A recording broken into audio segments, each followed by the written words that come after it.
สวัสดีครับยินดีต้อนรับทุกท่านเข้าสู่ช่อง Want to T กับผม GM Warminlian One Stop Service for Your TRPG ยินดีต้อนรับเข้าสู่คลิปสุดท้ายนะฮะของซีรีส์ How to GM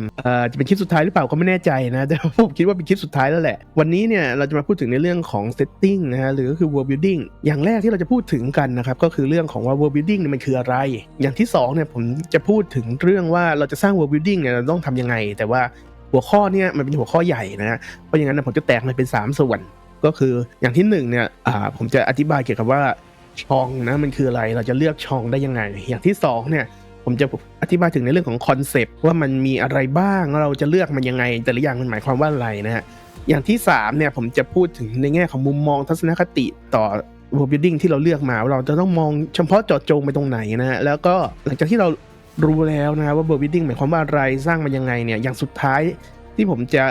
อธิบายเนี่ยก็คือผมจะแนะนำเทคนิคหนึ่งนะให้เอาไปใช้กันนะครับผมขอเรียกเทคนิคนั้นว่า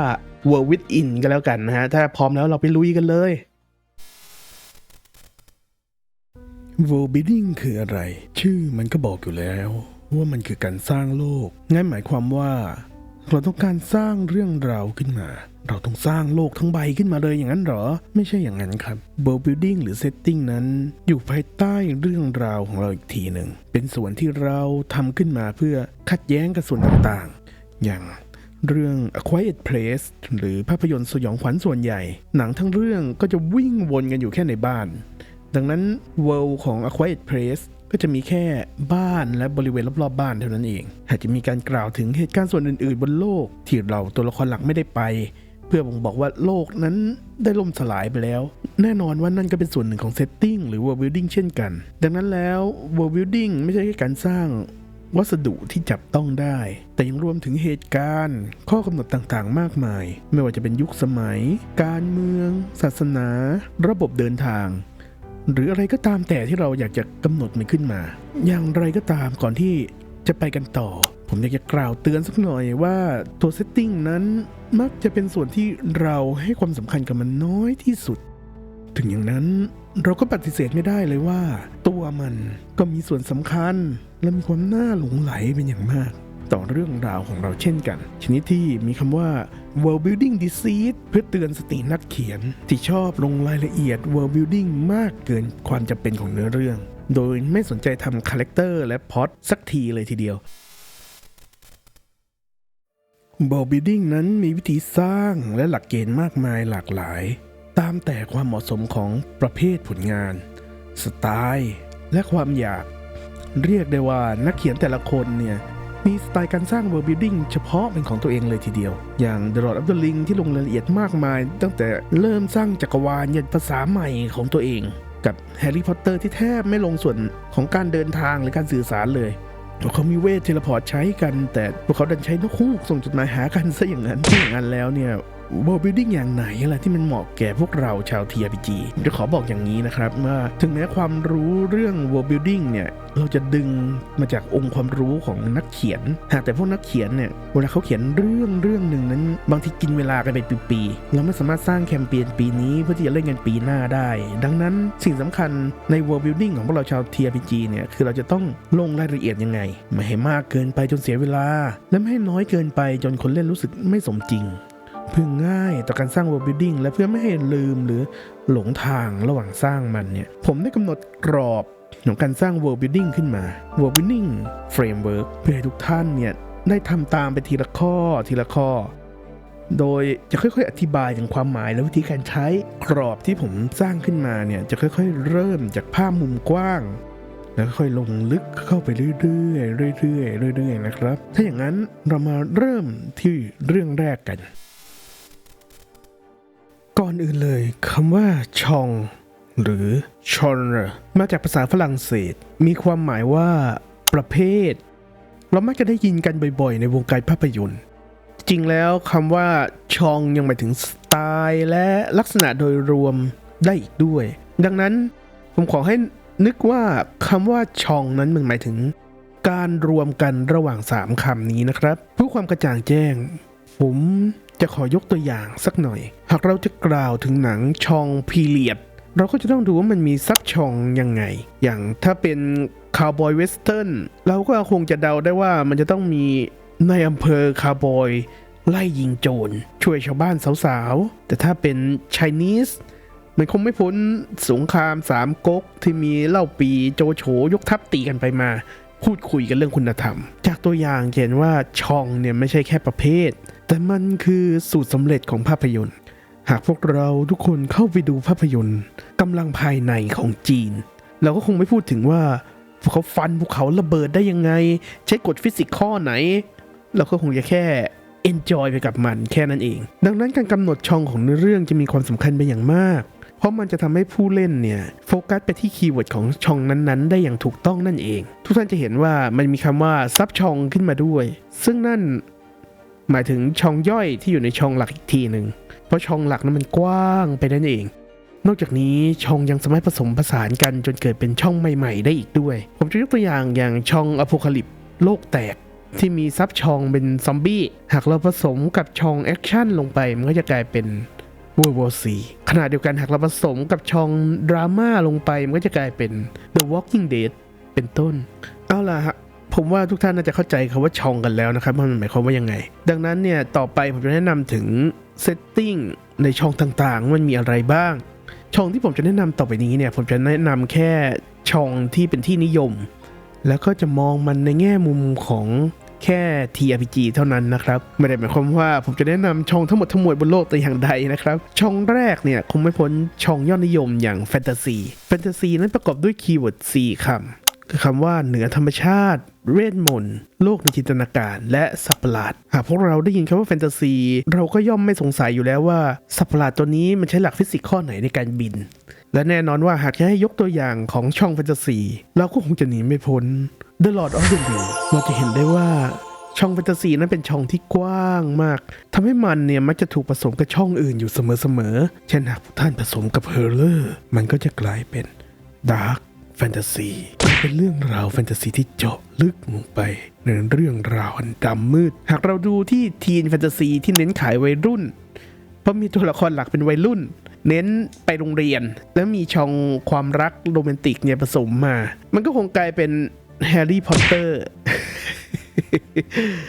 ขอโทษแฟนแฮร์รี่พอตเตอร์ทุกคนด้วยนะแต่ว่าผมเกลียดแฮร์รี่พอตเตอร์สำหรับผมเนี่ยมันจบลงแล้วที่เล่มที่3ตัว J.K. Rowling ที่เป็นนักเขียนนิยายช่องสืบสวนเนี่ยนางเปลี่ยนมาเขียนช่องแฟนตาซีเพื่อเป็นของขวัญให้กับลูกของนางแล้วมันก็เกิดดังขึ้นมาเพราะแต่ว่าตั้งแต่เล่ม4เป็นต้นไปเนี่ยนางกลับไปเขียนแบบสืบสวนอีกครั้งหนึ่งนะนี่เป็นตัวอย่างที่ทำให้ท่านเห็นว่าแม้ว่า Worldbuilding ของนางเนี่ยมันจะมั่วมากใช้แรงงานสัตว์ส่งจดหมายอีกตั้งหากแล้วเปลี่ยนช่องกันกลางเรื่องแต่เรื่องมันก็ยังดังได้ด้วยส่วนของสตอรี่และพล็อตโดยเฉพาะเรื่องของมูดและโทนล้วนๆเลยพูดถึงแฮร์รี่พอตเตอร์แล้วผมอารมณ์เสียแล้วเราไปต่อกันที่ช่องตัดไปเลยดีกว่านะครับ Sci-fi เป็นคำย่อมาจากคำว่า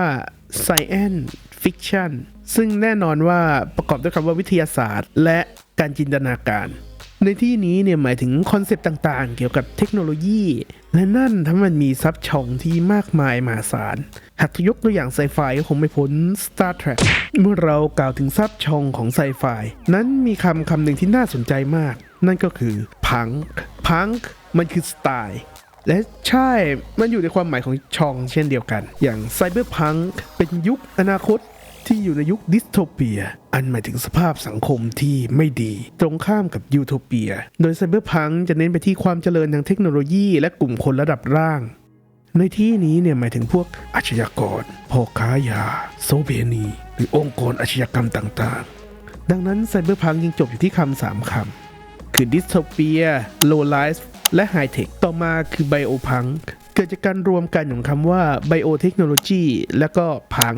ค่อนข้างคล้ายกับไซเบอร์พังที่เป็นดิสโทเปียมีระบบการเมืองที่ย่ำแย่เหมือนกันแต่อันนี้จะเน้นไปที่เทคโนโลยีทางชีวภาพแทนแน่นอนเมื่อเป็นเทคโนโลยีทางชีวภาพเนี่ยคงจะหนีไม่พ้นพวกซอมบี้แล้วก็แฟรงเกนสไตน์นั่นเองสตีมพังการย้อนไปยุคที่19สมัยปฏิวัติอุตสาหกรรม Industrial Steam Powered Retro Futuristic and Aesthetic Industrial Steam Powered Retro Futuristic เนี่ยมันคือ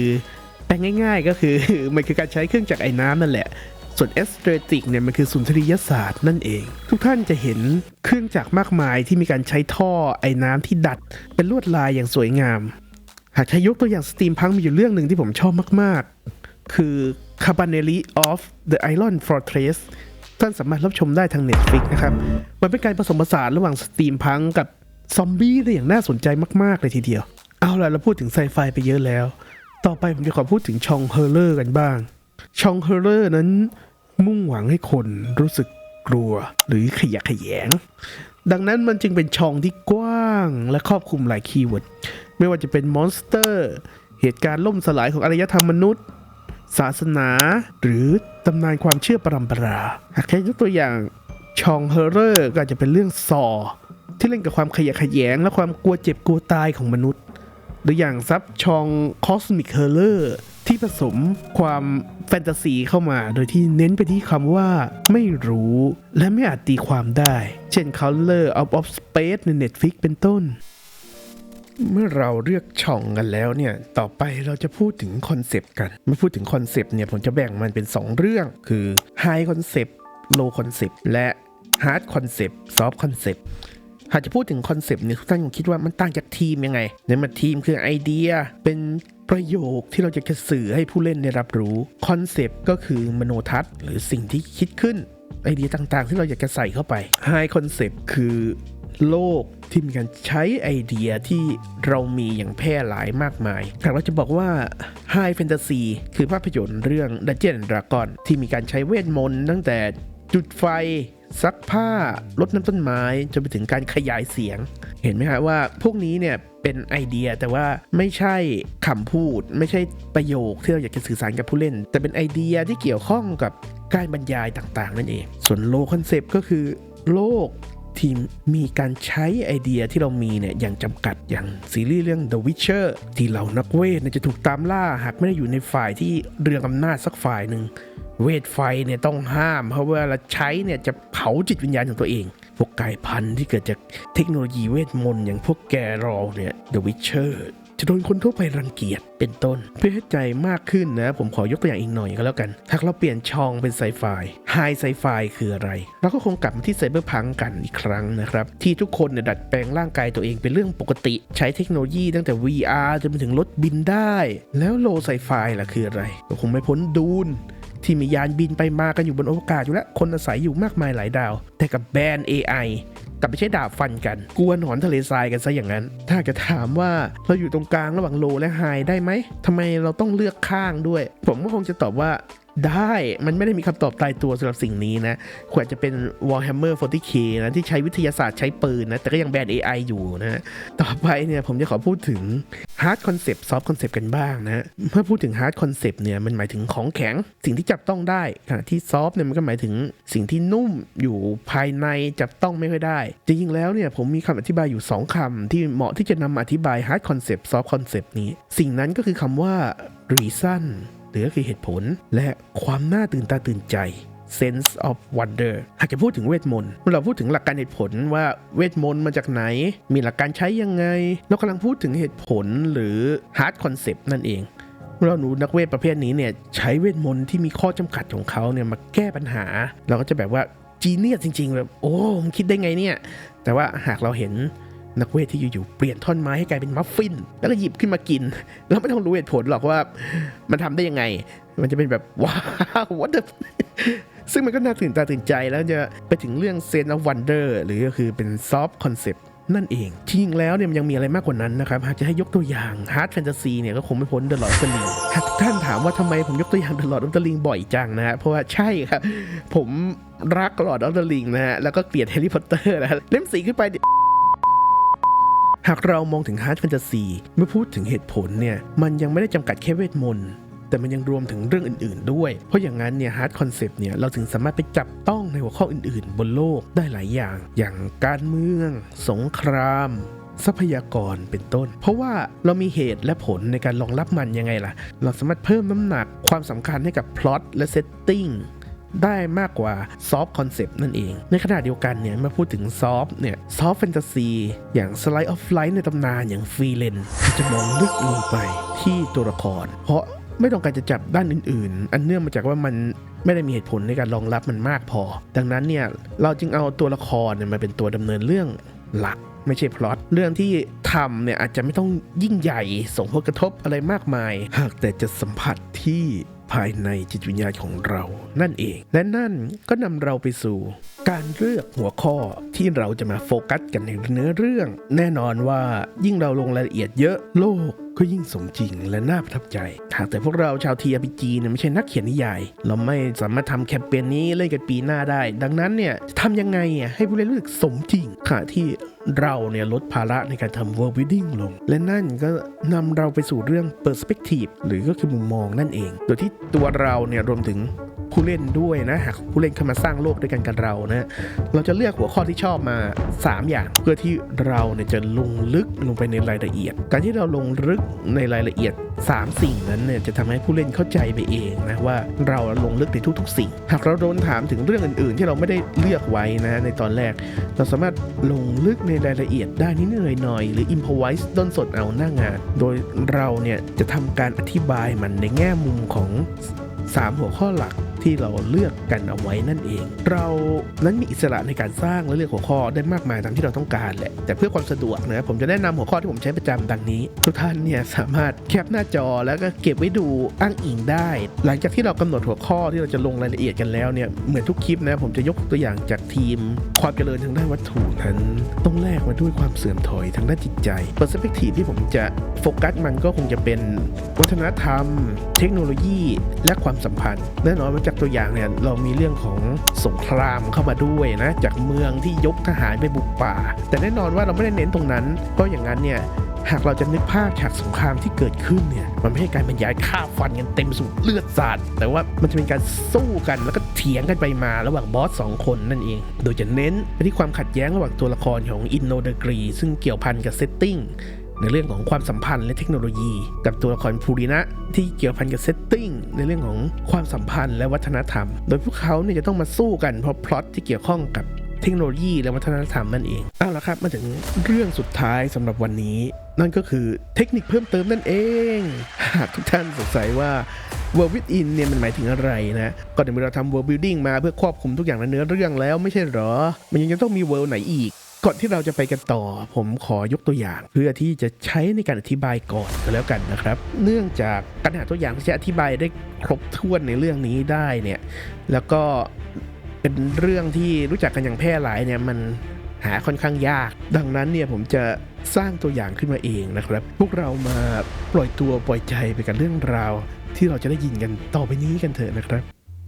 นี่คือชอนเป็นเด็กกำพร้าที่ถูกทิ้งไว้หน้าสถานรับเลี้ยงเด็กตามภาษานักผจญภัยทั่วไป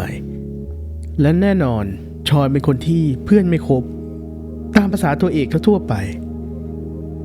แต่นั่นก็เพราะว่าจริงๆแล้วชอนมีบางอย่างต่างออกไปชอนมองเห็นถึงเส้นสีบางอย่างลอยอยู่บนอากาศเต็มไปหมดทุกคนหาว่าเขาบ้า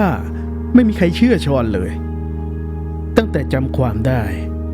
นอกจากไปโรงเรียนแอบทำงานพิเศษตามร้านแมคโดนัลล์เพื่อเก็บเงินไว้เรียนต่อมหาวิทยาลัยเข้าห้องสมุดสาธารณะเพื่ออ่านหนังสือสอบพยายามชิงทุนต่างๆชอนก็ไม่ได้มีความทรงจำอะไรที่พิเศษเลยแต่อยู่มาวันหนึ่งชอนก็เห็นเส้นสีหลากหลายบิดเป็นเกลียวและพุ่งไปในทิศทางหนึ่งอย่างรวดเร็วชอนตัดสินใจวิ่งไล่ตามไปอย่างรวดเร็วทั้งที่เป็นเส้นทางเดิมที่เขาเดินผ่านเป็นประจำทุกวันแต่วันนี้กลับรู้สึกทางออกไปเส้นแสงพลันได้เลี้ยวเข้าไปในซอยระหว่างตึกที่เขาไม่เคยไปมาก่อนเบื้องหน้าของเขานอกจากถังขยะ 2-3 ใบแล้วก็มีแค่ทางเข้าท่อระบายน้ำถูกเปิดทิ้งไว้เท่านั้นชอนตัดสินใจตามเส้นแสงนั้นแล้ววิ่งลงไปในท่ออย่างรวดเร็วป้ายห้ามเข้าพื้นที่ที่ปลายสายตาของเขาและป้ายเตือนกำลังสีที่มุมสายตาของเขาได้ไหลผ่านเข้าไปแล้วกับสายน้ำเบื้องหน้าเขานั่นเองปรากฏขึ้นซึ่งประตูเหล็กขึ้นสนิมบานหนึ่งเส้นสีได้หยุดการไหลของมันลงราวกับมันกำลังรอคอยเขาอยู่เหมือนสุนัขรอคอยเจ้าของก่อนที่มันจะค่อยๆซึมผ่านประตูบานนั้นไปก่อนที่เขาจะค่อยๆบิดลูกบิดประตูและผลักมันออกไป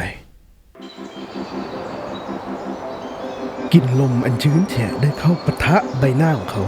เบื้องหน้าของเขากับพื้นป่าขนาดใหญ่และเมื่อชอนตัดสินใจที่จะหันหลังกลับมาดูเบื้องหน้าของเขาปรากฏยานอวกาศขนาดใหญ่มหึมา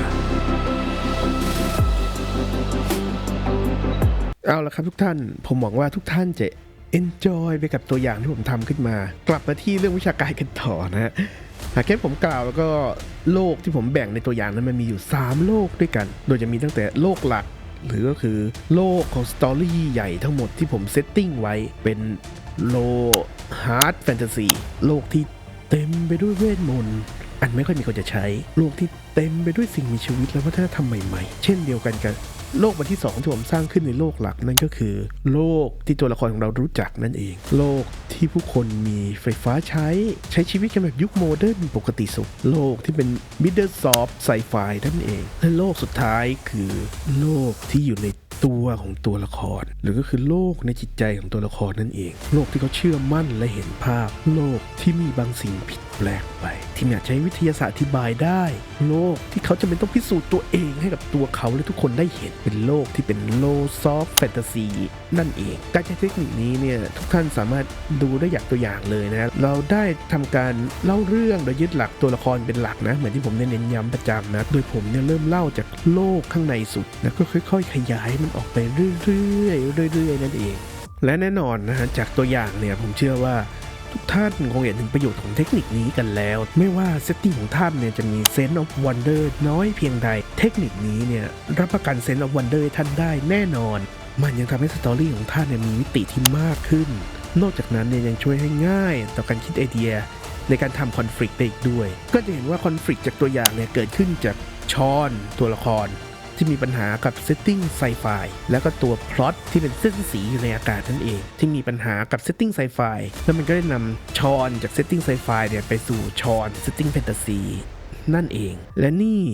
คือเรื่องราวที่เกิดขึ้นจากตัวละครแค่ตัวเดียวเรื่องราวของพวกเรายังคงดำเนินต่อไปจบกันแล้วนะครับสำหรับซีรีส์ How to GM แล้วก็คลิปนี้นะฮะซึ่งผมคิดว่าน่าจะเป็นคลิปสุดท้ายสำหรับซีรีส์นี้แล้วแหละถ้าหากมันมีข้อมูลอะไรบางอย่างที่ผมได้รับเพิ่มเติมในอนาคตแล้วผมคิดว่ามันเหมาะสมที่จะเอามาทำคลิปแล้วก็ทำให้ทุกท่านต้องมานั่งรับชมกันเนี่ยเดี๋ยวผมจะบอกทีหลังนะครับตัวซีรีส์นี้นะฮะก็ความรู้มันเนี่ยก็เหมือนที่ผมบอกไปในต้นซีรีส์ว่าความรู้กับเทคนิคต่างๆที่ผมให้ไปเนี่ยจะเอาไปใช้หรือไม่ใช้ก็ได้มันก็แล้วแต่ทุกท่านเพราะว่ามันก็มีเหมือนกันที่บางคนเขาก็ไม่จำเป็นต้อง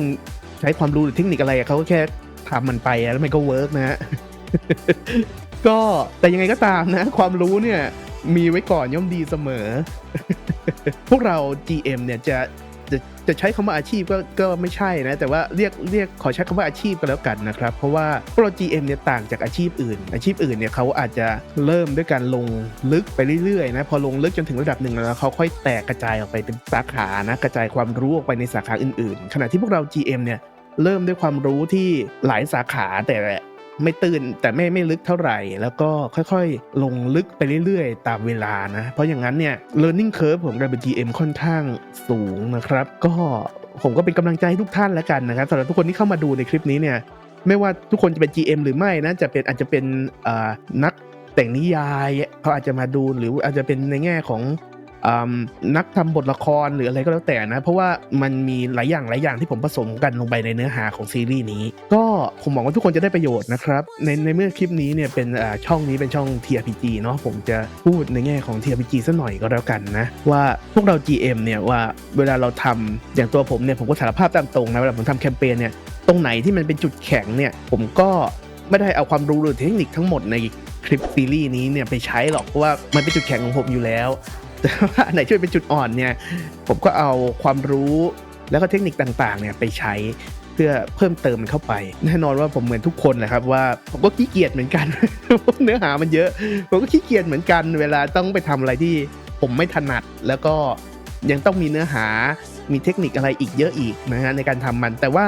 เชื่อผมนะครับว่ามันจะทำให้ทุกท่านเนี่ยพัฒนาขึ้นนะเป็น GM ที่ดีขึ้นการก้าวเดินไปข้างหน้านะฮะเราไม่ควรที่จะหยุดก้าวเดินไปข้างหน้าถ้าเมื่อไหร่ที่เราหยุดเนี่ยก็หมายถึงเราเนี่ยจะถอยหลังกลับไปสำหรับวันนี้เนี่ยขอบคุณที่เข้ามารับชมรับฟังในซีรีส์ How to GM กับผม GM Warminlian สุขสันต์วันตรุษจีนนะครับ